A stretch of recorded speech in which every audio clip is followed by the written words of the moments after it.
in a couple of weeks when Stellar Blade finally hits PC, all the meltdowns over the big honker mods are going to be glorious because you just know that Nexus Mods is going to implode over that. Talked about this story, but it has been passed around the internet, so I figured we'd have an opportunity to talk about this a little bit because this is just silly. Vera, I'm sure you've done a video about this or at least talked about this. Have you seen the story about EA cracking down on the DEI remover mod for Sims 4?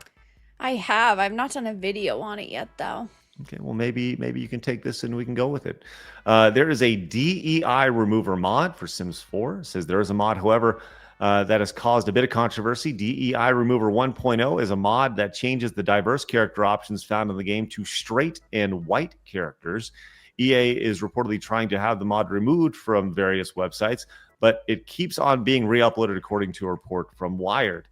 And it said, just came across a Sims 4 mod that quote, removes DEI by forcing all pre-made Sims to be white, straight, thin, and even changing LGBTQ plus couples into siblings.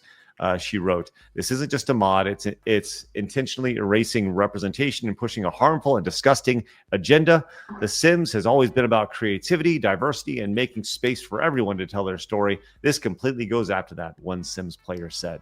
So there you go. That's the lead up to this. Vera, your thoughts?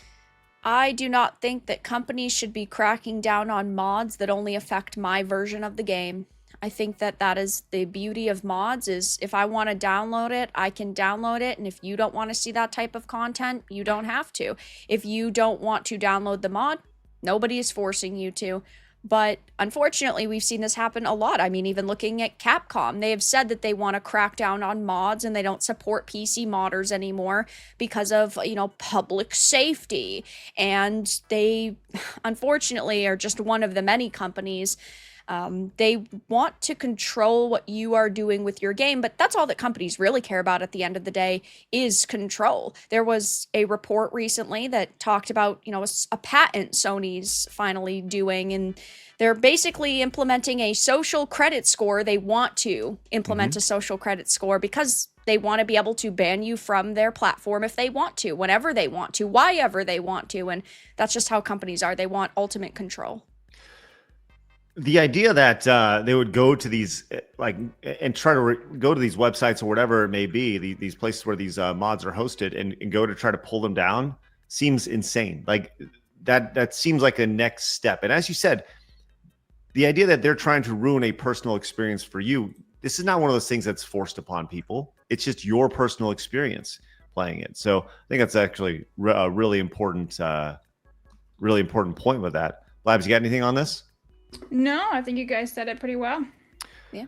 So the DEI remover, it is available on all sorts of outlets. I just did a quick Google search here, and you can find it all over the place. You can see kind of what it is. The idea of making pre-made models, NPCs, straight, white, healthy, not fat, replace non-natural hair colors, and and I said, I'm not a huge fan of making everybody white or straight or whatever. Even though I wouldn't use the mod myself, I don't think that it should be removed off of these modding platforms. Right. And I think that's the bigger thing here is it goes back to, personal preference here, right? Like why I wouldn't use it. It should be made available to people, Absolutely. Unfortunately, we've seen a lot of mod sites also over the past couple of years removing mods, like Nexus Mods is extremely bad. In a couple of weeks when Stellar Blade finally hits PC, all the meltdowns over the big honker mods are going to be glorious because you just know that Nexus Mods is going to implode over that.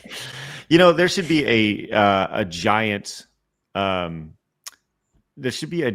Sims 4 knockers mod. I think that'd be great if all little just even give the guys big knockers. Why not? I think that just have them all. You get big knockers, and you get big knockers, and you get big knockers. That's right. Well, they didn't Nexus Mods come out and say that they were no longer going to be censoring mods, and they said I think they made a statement about that.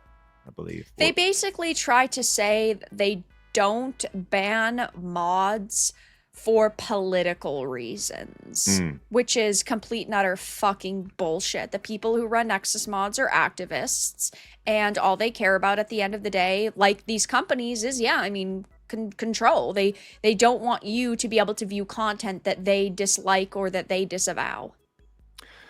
Some of the mods that were removed, there was one from Marvel Rivals, where the game where you could mod in Trump and such on like the Hulk. They were removed from the Nexus mods due to the political ban. Pretty much, and the idea of having the political ban when it comes to the games, it's really kind of amazing to see that, really what they're saying is anything that we don't agree with, which is great. A mod for Frostpunk 2 that adds more laws to the games. They sell that as political. There's more laws. The only situation that they've gone back on recently was about the Oblivion remaster, because they had banned the remaster male and female mods, but then they reversed course and they claimed that they had banned it over toxicity in the comment section. Oh, well, the person who created the mod was being extremely rude to other members of our platform, which is total bullshit. The idea that they're also going after, like, EA is reaching out is pretty amazing. I'm fascinated by that. Like, hey, this is EA. It's our game. We want to present it this way, and you better pull it. I think it's just crazy. Nuts. Hey, YouTube said you should watch this video too. Obey the overlords.